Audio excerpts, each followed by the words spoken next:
मान लो तुम्हारे पास पैसा और पावर बहुत है और स्टेट की पॉलिटिक्स भी तुम्हारी जेब में है, तो तुम उस पावर का क्या करोगे। आज की मूवी भी इसी बारे में है।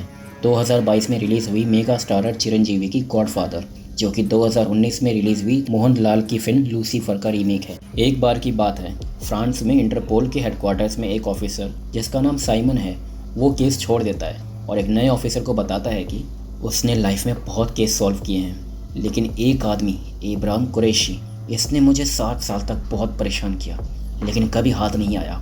अगर तुम्हें उसे पकड़ना है तो तुम्हें बहुत ज़्यादा शातिर होना पड़ेगा, क्योंकि जब तुम्हें लगेगा कि तुम जीत गए वही तुम्हारी सबसे बड़ी भूल होगी, क्योंकि तुम बस उसके प्लान के अकॉर्डिंग चल रहे होंगे। फिर कहानी भारत में आती है, जहां आंध्र प्रदेश के सीएम पीकेआर ब्रह्मा की मृत्यु हो चुकी है और हर जगह प्रोटेस्ट चल रहे होते हैं। हॉस्पिटल के बाहर लोग पत्थरों से मार रहे हैं और एक जर्नलिस्ट जिसका नाम गोवर्धन है लाइव स्ट्रीम करके लोगों के सवाल का जवाब देता है, जिसके थ्रू हमें कहानी के किरदारों के बारे में जानने को मिलता है। वो बताता है कि अगला सीएम उसके हिसाब से home minister mister Narayan Verma बनेगा, क्योंकि ये कोई मामूली इंसान नहीं है, ये लोमड़ी की तरह चालाक है। नारायण राम को फ़ोन करता है, जो कि एनएनटीवी न्यूज़ चैनल का हेड है, ताकि वो हॉस्पिटल के प्रोटेस्ट की कवरेज ले सके, जिससे कि फ़ायदा उनकी पार्टी को ही हो। और फिर वो एसीपी रघुराम को फ़ोन करता है डंडे बरसाने का ऑर्डर देने के लिए। फिर गोवर्धन बताता है कि एक और इंसान है जो कि सीएम बन सकता है, जयदेव, जो पार्टी के आईटी विंग का इंचार्ज है, एजुकेटेड है और ऊपर से सीएम का दामाद भी है। इसको देख के लगेगा इससे अच्छा आदमी तो और कोई हो ही नहीं सकता, लेकिन ये तो सिर्फ इसका नकाब है जो दुनिया को दिखाने के लिए पहना हुआ है। सारे इलीगल कामों में इसका हाथ है। अगर वारिस के हिसाब से देखें तो सीएम की एक बड़ी बेटी भी है जिसका नाम सत्यप्रिया है, जिसका रोल प्ले किया है हम सब की फेवरेट लेडी सुपरस्टार नयनतारा ने, जो कि वैसे तो सीएम की बेटी है पर उसने कभी भी पॉलिटिक्स में इंटरेस्ट नहीं लिया, ना ही कभी पार्टी में शामिल हुई। फिर सब सीएम के दर्शन के लिए चले जाते हैं और गोवर्धन बताता है कि आखिरी उम्मीदवार है। उसने काफ़ी कम समय में पार्टी में पकड़ और जनता में इज्जत कमाई है। उसने दुबई को अपना स्मगलिंग बिजनेस का हेडक्वार्टर बनाकर पूरी दुनिया पर राज कर रहा है। और वहाँ वर्मा सत्यप्रिया से कहता है कि पीएम भी पहुँचने वाले हैं, जिस पर वो बोलती है कि कोई भी आए मुझे फ़र्क नहीं पड़ता, बस वो नहीं आना चाहिए। फिर वर्मा सबके साथ मिलकर ब्रह्मा को रोकने का प्लान बनाता है। ब्रह्मा वही है जिसके बारे में सत्यप्रिया कह रही थी कि कोई भी आए फ़र्क नहीं पड़ता, बस वो नहीं आना चाहिए। लेकिन ब्रह्मा के इतने सारे सपोर्टर होते हैं कि वो उसको रोक नहीं पाते और वो अंदर आ जाता है। फिर ब्रह्मा लेट सीएम पीकेआर के दर्शन लेता है और एक फ्लैशबैक में हमें पता चलता है कि ब्रह्मा सीएम का ही बेटा है और सत्यप्रिया उसकी बहन है। लेकिन सीएम और ब्रह्मा का रिश्ता किसी को नहीं पता, ये उन्होंने राज रखा है। फिर चिता को आग देने के लिए सत्यप्रिया आगे आती है और सारे रिचुअल्स पूरे करती है। कुछ दिन बाद जयदेव और वर्मा मुंबई जाते हैं ल्यूकस से मिलने, क्योंकि उन्हें पैसों की बहुत ज़रूरत होती है ताकि पार्टी को संभाल सकें और इलेक्शन में खर्चा कर सकें। वहाँ वो अब्दुल से मिलते हैं, जो ल्यूकस के ड्रग्स का बिजनेस संभालता है। अब्दुल बोलता है कि तुम्हें पैसे देने से मेरा क्या फ़ायदा, जिस पर जयदेव बोलता है कि मेरा पूरा स्टेट तुम्हारा, खुल के ड्रग्स बेचो Z+ सिक्योरिटी के साथ, कोई कुछ नहीं कहेगा, लोग, media, police, law and order सब मैं संभाल लूँगा। जिस पर अब्दुल मान जाता है और ल्यूकस भी, जो वीडियो कॉल से डील फाइनल करता है। फिर प्लेन में वर्मा जयदेव की बहुत तारीफ करता है, जिस पर जयदेव उसे बताता है कि उसी ने पीकेआर को मारा ताकि अगला सीएम वो बन सके। पार्टी के सारे एमएलए भी उसके साथ हैं और वो सब एमएलए मिलकर सत्यप्रिया को समझाने जाते हैं कि जयदेव को ही सीएम बनना चाहिए।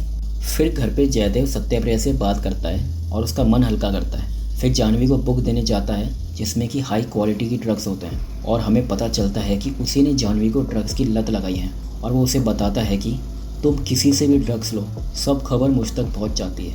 फिर अगले दिन जयदेव और वर्मा ब्रह्मा के साथ एक मीटिंग रखते हैं, जिसमें वर्मा ब्रह्मा को बताता है कि पीकेआर की मौत के बाद सब कुछ बिगड़ गया है, अपोजिशन भी इसका फ़ायदा कभी भी उठा सकती है। इन सब से बचने के लिए जयदेव को सीएम बना रहे हैं, सब फेवर में हैं और जयदेव के नेटवर्क की वजह से तो एक कंपनी हमें स्पॉन्सर भी कर रही है। ब्रह्मा पूछता है कि कौन सी कंपनी, जिसका जवाब वर्मा देता है फार्मास्यूटिकल। लेकिन ब्रह्मा को पता चल जाता है कि इन्होंने ड्रग्स के बदले पैसों की डील की है, जिस पर ब्रह्मा सख्त मना कर देता है। लेकिन जयदेव उसे चैलेंज करता है कि पीकेआर के जाने के बाद तो कुछ भी नहीं है और मुझे सीएम बनने से कोई नहीं रोक सकता। लेकिन ब्रह्मा उसका चैलेंज एक्सेप्ट करके बोलता है कि जब तक मैं हूँ तो कुछ नहीं उखाड़ सकता, सीएम बनना तो दूर की बात। फिर जयदेव चाल चलता है और वर्मा से बोलता है कि जितने भी एमएलए हैं उन सबको मुंह मांगी रकम देके अपनी साइड कर लो और फिर सब एमएलए को पैसे देते हैं और एक हॉल में पार्टी के सब एमएलए वर्मा और जयदेव होते हैं। सब एमएलए को एनओसी दिया जाता है जिसमें लिखा होता है कि जयदेव के सीएम बनने से उन्हें कोई दिक्कत नहीं है। और दूसरी तरफ ब्रह्मा के आश्रम में एक औरत बच्चे को जन्म देती है और उसका नाम रखने के लिए ब्रह्मा से कहती है। वो उसका नाम रखता है सत्या। फिर उसका आदमी गणेश बताता है कि जयदेव ने सभी एमएलए को अपनी तरफ करने के लिए मीटिंग रखी है। ये सुन के ब्रह्मा वहाँ से चला जाता है और उसे अपने गांव के आदमी से पता चलता है कि जयदेव के लोग उनके एरिया में ड्रग्स की फैक्ट्री खोल रहे हैं। और वहाँ हॉल में जयदेव को पता चलता है कि ब्रह्मा का एक आदमी जो कि उनकी पार्टी का एमएलए है सब कुछ ब्रह्मा को बता रहा है। उसका नाम नरसिम्हा है। वो उसे ब्रह्मा को कॉल करने के लिए कहता है। नरसिम्हा ब्रह्मा को कॉल करके कहता है, भाई मैं पकड़ा गया। जिसके जवाब में ब्रह्मा बोलता है, बाकी सारे भी सामने आ जाओ। जिसे सुन के जयदेव के पैरों तले जमीन खिसक जाती है, क्योंकि ब्रह्मा के सपोर्ट में 2 या 4 या 10 नहीं बल्कि 40 एमएलए थे। वो सब साइन करने से मना कर देते हैं और वहाँ से चले जाते हैं। और जयदेव को भी समझ आ जाता है कि ब्रह्मा कोई मामूली क्रिमिनल नहीं बल्कि बहुत ज़्यादा शातिर एक्सपीरियंस क्रिमिनल है। और दूसरी तरफ ब्रह्मा जयदेव के गुंडों को पूरी तरह पीट देता है। और ये सब ब्रह्मा का आदमी गणेश जाके जयदेव और वर्मा को बताता है। फिर हमें पता चलता है इस कहानी में जो जिसके लिए काम कर रहा है दूसरों की टीम में तो वो बस एक मुखबिर है जो अपने राजा को दुश्मन की हर एक चाल बता रहा है। जयदेव वर्मा को बोलता है कि एसीपी को बोलो वहाँ ब्रह्मा के ट्रेसेस ढूंढने के लिए, लेकिन उन्हें वहाँ कुछ नहीं मिलता। ब्रह्मा अपने एमएलए से बोलता है कि पार्टी की कमेटी बुलाओ और वो पार्टी का प्रेसिडेंट बनने के लिए खड़ा हो रहा है। तो ये बात जय सत्या को बताता है। फिर कहानी पास्ट में जाती है जब पीकेआर ब्रह्मा को उसकी माँ के मरने के बाद अपने घर लाते हैं, लेकिन उसकी बीवी उसे अपनाने से साफ मना कर देती है और सत्या भी ये देखती है। सत्या की माँ ब्रह्मा को चाटा मारती है और बैलेंस बिगड़ने की वजह से टेबल में सर लगता है और उसकी वहीं मौत हो जाती है, जिसका कसूरवार सत्या आज तक ब्रह्मा को मानती है और उसने भी अपनी माँ की तरह उसे अपनाने से मना कर दिया। तब पता चलता है कि क्यों सत्या ब्रह्मा से इतनी नफरत करती है। और अगले दिन पार्टी कमेटी में जय के साथ जाती है उसे सपोर्ट करने के लिए, लेकिन कोई भी जय को लीडर नहीं मानता और सत्या पर भी उंगली उठाते हैं। और ब्रह्मा भी सत्या पर डाउट करता है, उसे नीचा दिखाता है, लेकिन सत्याप्रिया एक स्पीच देती है जिससे वो सबका दिल जीत लेती है और पार्टी प्रेसिडेंट खुद बन जाती है। और यह भी ब्रह्मा का प्लान होता है। वो चाहता था कि सत्या खुद के लिए दुनिया से लड़े अपना हक पाने के लिए, क्योंकि वो पीकेआर की बेटी है तो पॉलिटिक्स भी उसकी रगों में दौड़ती है। अगले दिन रेणुका जो कि ब्रह्मा के आश्रम में रहती है वहाँ से जाने के लिए बोलती है। ब्रह्मा समझाता है पर वो नहीं मानती तो उसे पैसे दे के अलविदा कर देता है। लेकिन वो ब्रह्मा को धोखा देगी गणेश के साथ जो जयदेव के लिए काम करता है। एनएनटीवी न्यूज़ चैनल चली जाती है। वह इंटरव्यू देती है कि ब्रह्मा एक राक्षस है, ये बच्चा उसका है, उसने मेरे पे बहुत अत्याचार किए हैं। ये सब आरोप लगाती है जो कि सब झूठ है। फिर पूरे स्टेट में न्यूज़ आग की तरह फैलती है और पार्टी भी ब्रह्मा से कनेक्शन तोड़ देती है। और ब्रह्मा जिसने कुछ भी नहीं किया होता उसे जेल हो जाती है। जेल में जयदेव ब्रह्मा से मिलने आता है और उसे ऑफर देता है, उसे डराने की कोशिश करता है, उसे ब्लैकमेल भी करता है, लेकिन ब्रह्मा का कोई रिएक्शन नहीं होता, जिसे देख के जय बहुत ज़्यादा चिढ़ जाता है और वहाँ से जाता है। लेकिन ऑफिसर गेट नहीं खोलता। कई बार कहने पर भी ऑफिसर गेट नहीं खोलता, पर जब ब्रह्मा बोलता है तब ऑफिसर जेल का गेट खोल देता है और जय वहाँ से चला जाता है। उसे इस बात का पता चलता है कि ब्रह्मा चाहे जेल में हो या नहीं, उसकी पावर पे, लोगों के प्रति उसके प्यार पे एक कतरा कम नहीं हुआ। वहाँ ब्रह्मा को एक कॉल आती है मासूम भाई की, जो खुद एक गैंगस्टर है, लेकिन ब्रह्मा को अपना बड़ा भाई मानता है और वो कोई नहीं बल्कि अपने भाईजान सलमान खान है। अगले दिन सत्या और वर्मा ब्रह्मा के एमएलए के साथ मीटिंग रखते हैं, जिसमें वो उन्हें बोलते हैं कि अपना मन बदल लो, लेकिन वो मना कर देते हैं और वहाँ से चले जाते हैं। जय ये देख के बहुत गुस्सा हो जाता है और ब्रह्मा को जेल में मारने के लिए गुंडे भेजता है। ब्रह्मा उनसे आसानी से निपट लेता है। दूसरी तरफ गणेश ने रेणुका और उसके बच्चे को जंगल के बीच में एक झोपड़पट्टी में रखा होता है, जहाँ रेणुका इस दुख में खुद खुद के जी रही होती है कि उसने ब्रह्मा पे गलत आरोप लगाया। गणेश जय को कॉल करता है और वो उसे रेणुका को मारने के लिए बोलता है। वह वर्मा नायडू से मिलता है और उसे मना लेता है कि वो अपने 27 एमएलए उनकी पार्टी में देते हैं, जिससे वो ब्रह्मा के 40 एमएलए को निकाल देंगे और अपना लीडर बिना किसी रुकावट के बना देंगे। वर्मा जय से बोलता है कि नायडू के 27 एमएलए के लिए उन्हें उसे मुंह मांगी रकम देनी होगी। जय अब्बास को कॉल करता है और भरोसा दिलाता है कि उसके सीएम बनते ही ड्रग्स की फैक्ट्री आराम से खुल जाएगी। वो पैसे देने के लिए मान जाता है। जब 2 ड्रग्स पैसे भर के जा रहे होते हैं तब सलमान खान यानी मासूम भाई उन दोनों ड्रग्स को उड़ा देते हैं। ये सुन के वर्मा और जय के पैरों तले ज़मीन खिसक जाती है और उन्हें अपनी हार नज़दीक दिख रही होती है। वर्मा नई चाल चलता है और ब्रह्मा के पास जेल जाता है उसका सपोर्ट मांगने के लिए, लेकिन वो नहीं मानता।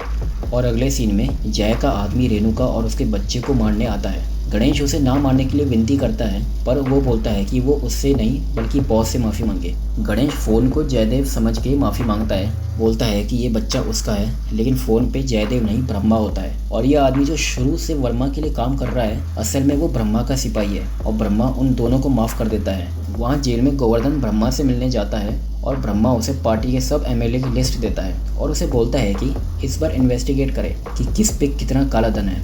वो पहले तो नहीं मानता, लेकिन किसी तरह मान जाता है। और दूसरी तरफ गणेश और रेणुका एनएनटीवी न्यूज़ चैनल जाते हैं और वहाँ रेणुका सब सच बताती है कि ब्रह्मा के खिलाफ उसने जो भी बोला वो सब झूठ है। और गणेश ये सब करवाने वाले का नाम बताने ही वाला होता है कि राम आके लाइव टेलीकास्ट रोक देता है। दूसरी तरफ सत्याप्रिया को खबर मिलती है कि जानवी पहले लेक्चर में बेहोश हो गई और उसके ब्लड में ड्रग्स मिले हैं। वो जानवी से पूछती है, तब वो बताती है कि उसे ड्रग्स की लत जयदेव ने लगाई। वो एक घटिया इंसान है जो बस अच्छा होने का नाटक करता है। जानवी उसे यकीन दिला देती है और वहाँ पुलिस भी आ जाती है जानवी को अरेस्ट करने।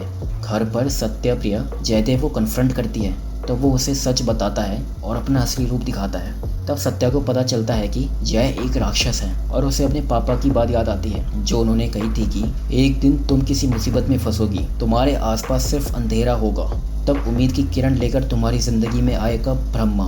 फिर वो ब्रह्मा को फ़ोन करती है और दोनों अपने पिता के समारोह में मिलते हैं और सत्या ब्रह्मा को सब कुछ बता देती है और जाते हुए एसीपी रघुराम के बारे में बताती है कि उसने उसके साथ बदतमीजी की।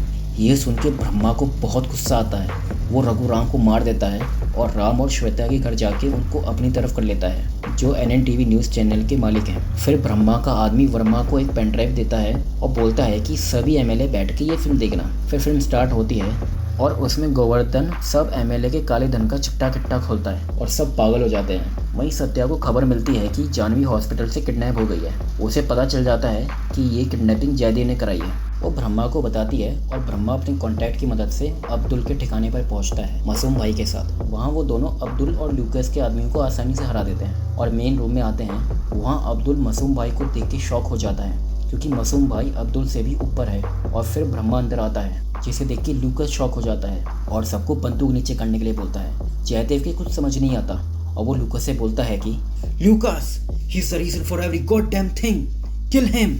और ल्यूकस बोलता है, do you know who he is? He is the boss of the bosses, our one and only godfather, mister Qureshi. तब पता चलता है कि मूवी की स्टार्टिंग में साइमन जिस अब्राम कुरैशी के बारे में बता रहा था वो ब्रह्मा है। वही ब्रह्मा जो लेट सीएम पीकेआर का बेटा है, दुबई में स्मगलिंग का हेडक्वार्टर बना के पूरी दुनिया में राज करता है, वो अब्राम कुरैशी ब्रह्मा है। लेकिन जयदेव एक और दाव खेलता है। सत्याप्रिया को मरवाने के लिए ट्रक ड्राइवर को ऑर्डर देता है, लेकिन ब्रह्मा के आदमी उस ट्रक को पलटा देते हैं और रोड में सत्या के आसपास रैंडम गाड़ियाँ नहीं बल्कि उसी के एमएलए और ब्रह्मा के आदमी थे। तब जयदेव को पता चलता है कि ये सब चक्रव्यूह है और वो सिर्फ एक कठपुतली है जिसे ब्रह्मा अपने इशारे पर चला रहा है। वो समझ गया कि वो हार चुका है तो वो अपनी जान दे देता है। उधर पार्टी के नए सीएम के लिए सत्या ब्रह्मा को चुनती है, लेकिन सीएम समारोह में ब्रह्मा पेपर से अपना नाम हटा के सत्या का डाल देता है जिससे कि वो सीएम बन जाती है। सत्या को कुछ समझ नहीं आता। वो उसे कॉल करती है और ब्रह्मा उसे अपना आशीर्वाद देता है और हम देखते हैं कि ब्रह्मा फ्रांस में है। एंड्रयू साइमन को बताता है कि Qureshi is back in action और सारे ड्रग लॉर्ड्स एक जगह मिल रहे हैं। ल्यूकस ने खबर लीक की है, लेकिन साइमन उसे बताता है कि कुरैशी एक मास्टरमाइंड है। वो कोई भी पैतरा बिना सोचे समझे नहीं चलता। हर ज़माने में अक्सर कोई एक इंसान होता है जिसे हम सब पकड़ना चाहते हैं, उसे हम गॉडफादर बोलते हैं। कहानी ख़त्म।